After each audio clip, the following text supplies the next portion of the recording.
Bonsoir à tous. On prend des nouvelles des chrétiens au Togo après l'adoption d'une nouvelle constitution controversée.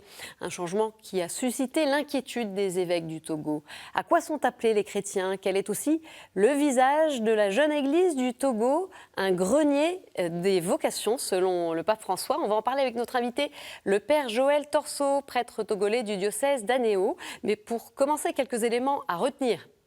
Pays d'Afrique de l'Ouest, le Togo est voisin du Burkina Faso, du Bénin et du Ghana. C'est l'un des plus petits États africains. Sa capitale est Lomé. Il compte environ 8,6 millions d'habitants. Sur le plan religieux, les chrétiens représentent près de la moitié de la population, 48%, dont 26% de catholiques. 19% sont musulmans et 33% adeptes des religions traditionnelles. Tout de suite, je retrouve notre invité.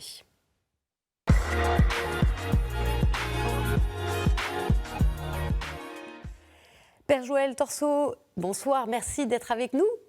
Bonsoir Stéphanie, bonsoir à tous. Alors, quelques mots pour faire connaissance. Vous êtes originaire du sud du Togo, vous avez été ordonné prêtre en 2011 pour le diocèse d'Anéo. Vous serez alors envoyé en mission comme formateur et économe au moyen séminaire de votre diocèse, puis vicaire de paroisse et enfin secrétaire de la Caritas d'Anéo, avant d'arriver en France en 2016 comme fidei donum dans le diocèse d'Évreux. Et vous poursuivez aussi une thèse en histoire des faits culturels et religieux à l'université Lumière Lyon 2. Oui. Alors on va parler évidemment de ce que vivent les chrétiens chez vous et de cette jeune église. On en avait déjà parlé dans un précédent numéro, c'était l'année dernière, il y a eu ce congrès mission, premier congrès mission à Lomé. Ces missionnaires donc, qui sont arrivés, c'est une église jeune, fin 19e siècle, les missionnaires catholiques allemands. Il y a eu différentes étapes d'évangélisation, mais dites-nous peut-être que représente Anéo, qui se trouve, on l'a vu sur la carte, sur la côte littorale, sur le golfe de Guinée. Que représente cette région dans l'histoire de l'église du pays ? Alors, dans l'histoire de l'Église du pays, Anéo représente un point très très important.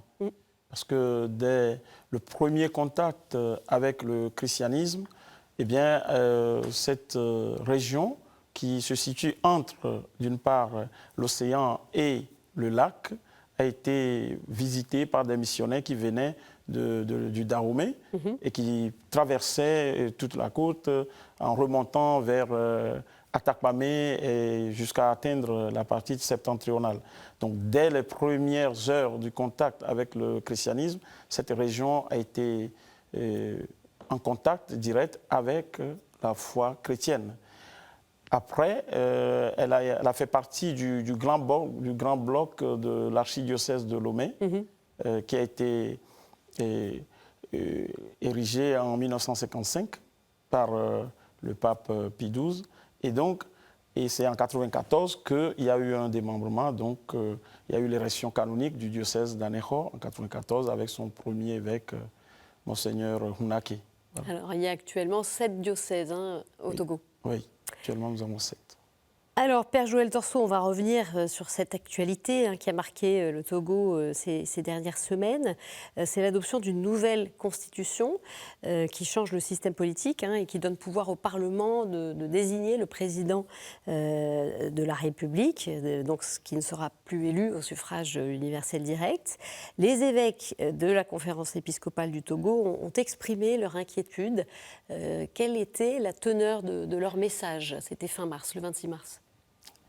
Alors, la réaction des évêques, à mon avis, d'abord, elle est classique et puis responsable. Classique dans le sens où, comme tout citoyen dans un système démocratique, quand il y a des décisions de ce niveau qui sont prises, il est important qu'on puisse comprendre le bien fondé de la décision et quels sont les avantages qu'on peut avoir et quels sont, évidemment, s'il y a des inconvénients ou s'il y a des rubriques qui sont moins avantageuses. Donc les évêques ont entrepris cette démarche-là de s'adresser au président de la République. Leur message était en même temps pour le peuple, mais en même temps pour le président de la République parce qu'ils voulaient le rencontrer pour comprendre et ils se sont posés 3 questions. Pourquoi? Quel est le bien fondé de la démarche de notre Assemblée? Ensuite, qu'est-ce que ça apporte au peuple?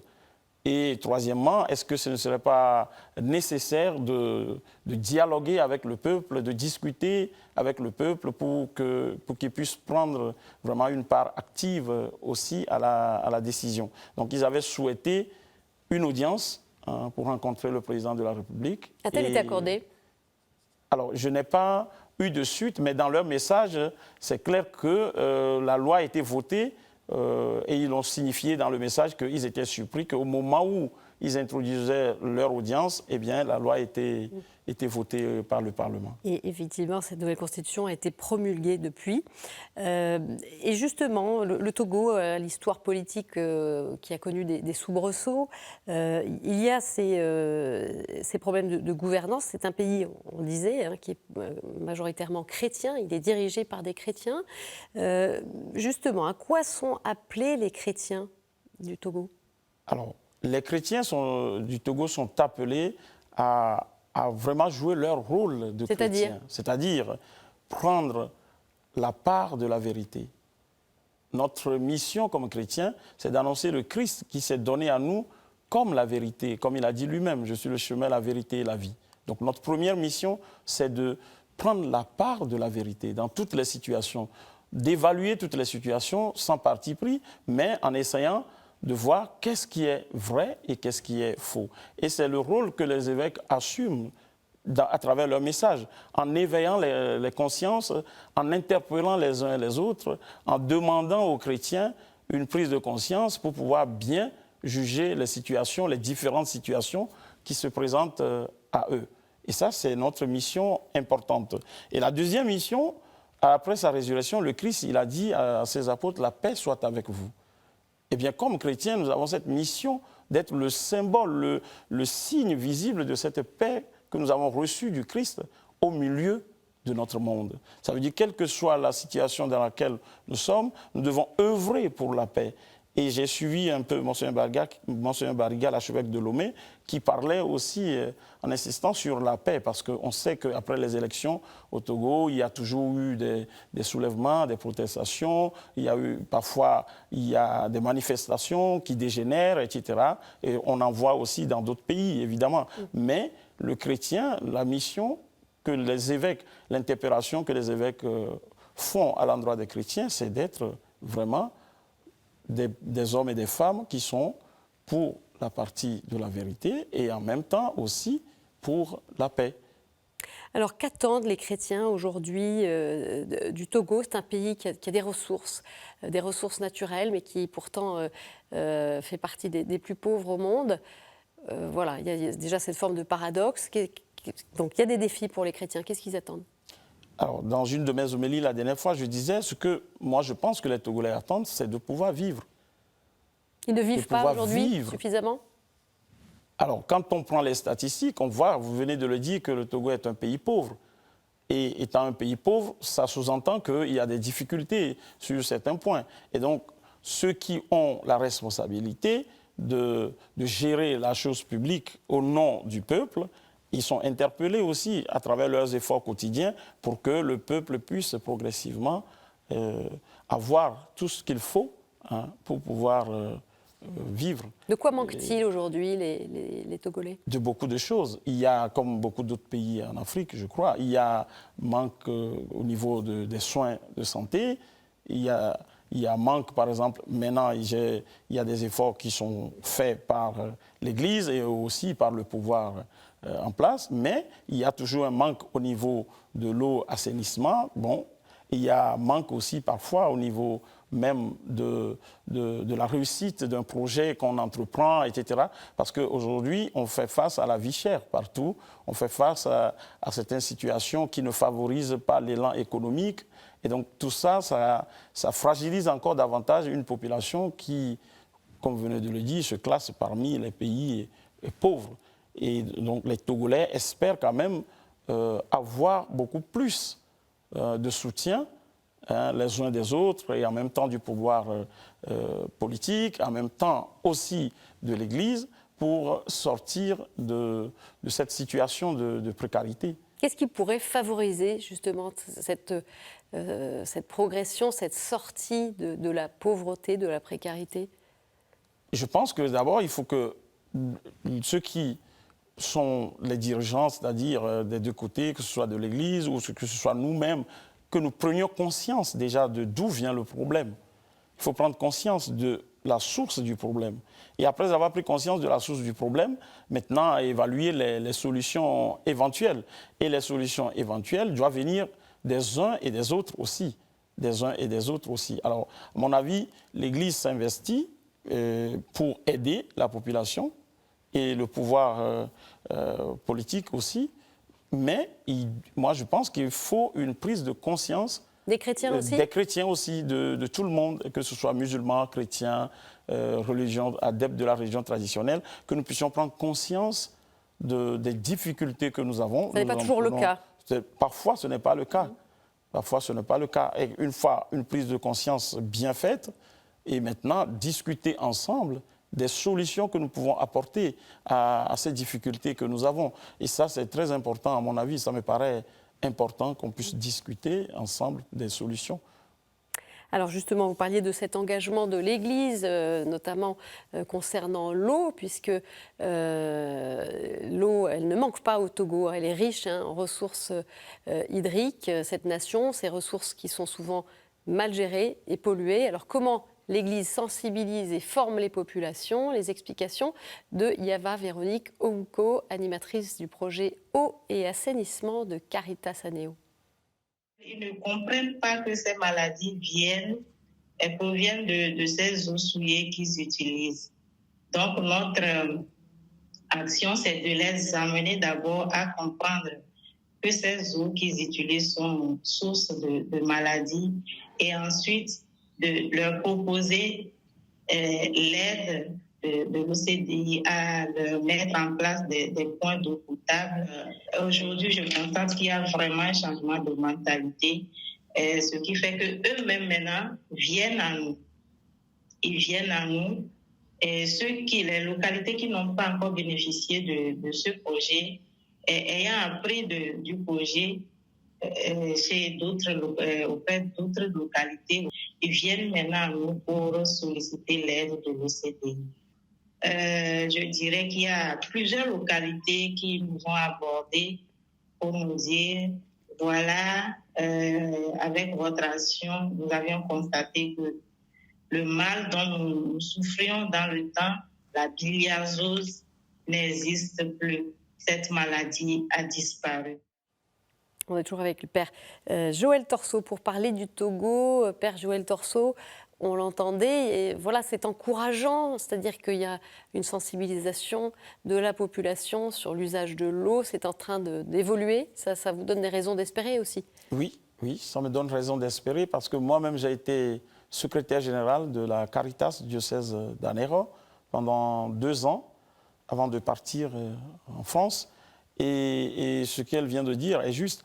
On passait dans les villages pour sensibiliser les gens. C'est de ça que je parlais tout à l'heure, il faut une prise de conscience. Ça passe par l'éducation, la pédagogie. La pédagogie, oui. Ça passe aussi par la recherche de la bonne foi, de la bonne volonté, etc. Donc on passait dans les villages où on sensibilisait les populations pour que d'abord ils puissent comprendre que l'eau qui est là pour cette population, elle n'est pas assainie, elle n'est pas propre. Et ensuite, qu'on puisse réfléchir ensemble pour voir qu'est-ce qu'on doit faire. Même si on a des soutiens de l'extérieur, il faut que la population adhère réellement, vraiment au projet. Et donc, après ça, on va faire un forage et on fournit de l'eau potable. Maintenant, il faut la gestion. Là encore, il faut une prise de conscience. Il faut qu'ils comprennent que le bien qui a été fait est pour tout le monde. C'est ça la chose publique. Et comme c'est une chose publique, il faut que tout le monde puisse prendre soin de la chose publique. Il ne faut pas qu'on puisse banaliser la chose publique. Et donc, on sensibilise encore à cette étape-là pour qu'ils puissent gérer le bien et que toute la population puisse en profiter. Et il y a des résultats, visiblement. Ah oui, on a eu des résultats et aujourd'hui, ils ont encore plus de résultats parce que quand je rentre au Togo, je constate que ça avance parce qu'après, on est rentré dans d'autres secteurs. La Caritas englobe plusieurs secteurs, le secteur de l'éducation, le secteur de la santé, le secteur de l'action sociale, le secteur, bref, tout ce qui concerne la vie de l'homme. Et je vois que dans tous ces domaines, il y a vraiment une évolution remarquable. L'éducation, ça, c'est un défi aujourd'hui aussi au Togo. Ah oui, bien sûr. Bien sûr que l'éducation demeurera toujours un défi pour tous les peuples, encore plus pour nous, parce qu'on a une jeunesse vraiment dynamique. Et si cette jeunesse n'est pas bien formée, eh bien, il y aura des problèmes à l'avenir. Donc aujourd'hui, ça demeure encore plus un défi pour que la jeunesse soit bien formée et qu'elle soit capable de pouvoir non pas seulement s'auto-prendre en charge, mais ensuite être garant du bien, de tout ce qui a été fait. Que cette jeunesse puisse être vraiment garant de tout ce qui a été fait. Et la formation, justement, ça a été l'un des sujets abordés lorsque les évêques du Togo se sont rendus en visite à Limina à Rome en octobre dernier. Et le pape, justement, a parlé de cette église du Togo comme un grenier des vocations. Qu'est-ce que cela dit de votre église, cette expression, cette image de grenier des vocations? Comment vous l'avez entendu, vous? Et j'ai compris que le pape, il a raison et c'est juste. Parce qu'on a beaucoup de vocations. On a beaucoup de vocations. Dans les séminaires, il y a plein de séminaristes, il y a plein de jeunes qui s'engagent vraiment à la suite du Christ, dans les congrégations religieuses, dans la vie diocésaine, même au niveau de l'engagement dans les mouvements, etc. Et tout, il y a quand même un engagement remarquable. Mais ce qui concerne la vocation, c'est encore impressionnant, où chaque année, les évêques ordonnent des prêtres, certains 5, d'autres 10, d'autres voire plus, 20, 17, etc.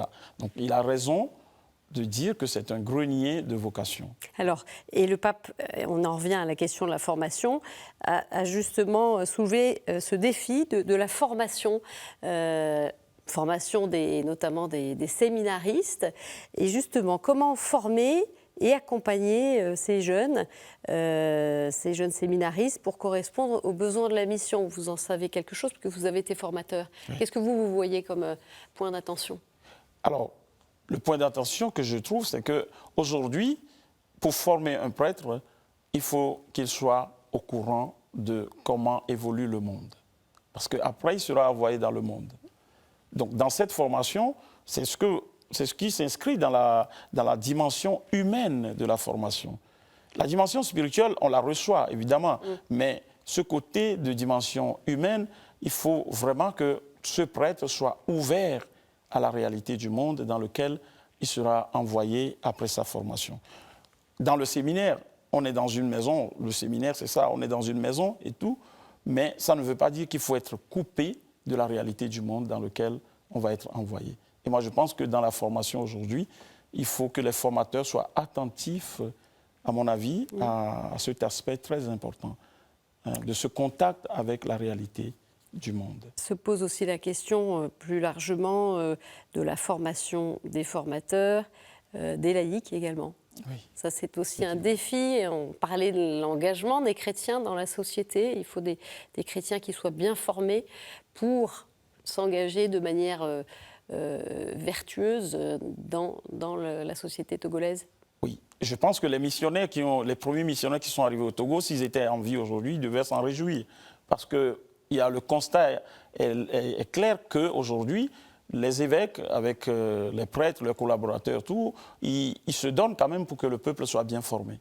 Donc il y a des maisons même de formation pour former les laïcs, il y a des centres où on forme les catéchistes, et il y a d'autres centres où on forme même les couples. Mais il faut faire plus visiblement, enfin si le pape en a parlé, c'est qu'il faut encore avancer sur ce chemin-là. Moi je pense qu'il faut poursuivre ce chemin. Il faut poursuivre et progressivement, on verra. Mais on peut faire un aggiornamento des éléments qu'on donne dans la formation. Progressivement, on peut faire des mises à jour. Mais ces piliers sont importants et évidemment, si on trouve d'autres domaines à ouvrir encore, ce serait bien. Alors, votre diocèse, le diocèse d'Agnéo, a fêté en novembre les 50 ans du sanctuaire marial Notre-Dame du lac Togo. On va en regarder quelques images, on en parle juste après.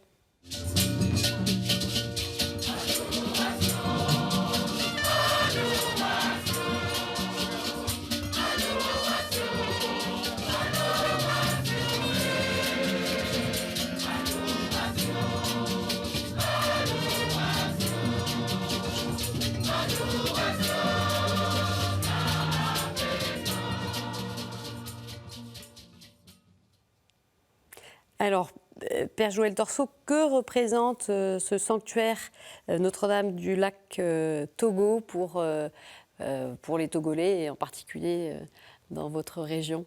Pour les Togolais, c'est un grand sanctuaire. Ouais. C'est le premier depuis 1973. Donc, et les missionnaires, déjà, dès leur arrivée, parce que Togoville, c'est un lieu où les adeptes de la religion traditionnelle venaient se purifier. Donc, ils ont prévu cet endroit pour la purification des chrétiens avec les confessions, etc. Et tout. Donc, c'est le premier sanctuaire avec Monseigneur Dossé, le premier archevêque togolais. Et pour les gens d'Anéro, c'est encore un grand lieu de spiritualité, comme pour tous les Togolais d'ailleurs. Donc, les fidèles y vont chaque année, passer 4 jours, donc jeudi, vendredi, samedi et dimanche, dans la prière, jeudi, l'Eucharistie, vendredi, la Passion du Christ, samedi, la Grande Messe, et dimanche, la messe de consécration. Et le Togo, tout le Togo a été consacré aussi dans ce sanctuaire à la Sainte Vierge Marie. Donc c'est un grand lieu de vie spirituelle pour les Togolais et encore plus pour les chrétiens du diocèse d'Anéro. Une consécration qui a été officialisée par Jean-Paul II. Jean-Paul II, voilà, lors de son passage en 1980. Oui. Une dernière question, Père Joël Torceau, pour vous, l'espérance pour cet avenir des chrétiens du Togo. Quelle espérance vous portez? Alors, moi, je porte l'espérance que l'Église nous demande et que le Christ représente pour nous. Notre vie, notre espoir doit se fonder sur le Christ. Et puisque lui, il est fidèle, nous devons toujours garder confiance et demeurer toujours dans la prière. Ça ne veut pas dire qu'il ne faut pas faire des actions. Non, il faut toujours associer à la prière l'action. Les actions, c'est ça la conscientisation, prise de conscience, conscientisation et aussi engagement. Mais à côté de cela, demeurer toujours fidèle à notre engagement à la suite du Christ comme chrétien. Eh bien, c'est ce que moi je trouve. C'est ça qui consolidera notre espérance. C'est ça qui nous permettra d'avoir des résultats auxquels nous nous attendons. Et on peut d'ailleurs signaler au passage qu'il y a une prière qui est diffusée, qui est dite par les Togolais, la prière pour la paix, oui, à travers tout le pays. Oui, à travers tout le pays. Et ça, c'est à chaque célébration? Oui, avant, c'était à chaque célébration. Au moment où il y avait beaucoup plus de tension, cette prière était dite à chaque célébration eucharistique. Il y a des évêques qui ont demandé systématiquement que cette prière soit récitée. Mais maintenant, c'est récité quand même, mais plus à chaque célébration dans certaines paroisses. Merci beaucoup, Père Joël Torceau, pour votre éclairage sur les chrétiens du Togo. Tout de suite, c'est la chronique du Monde.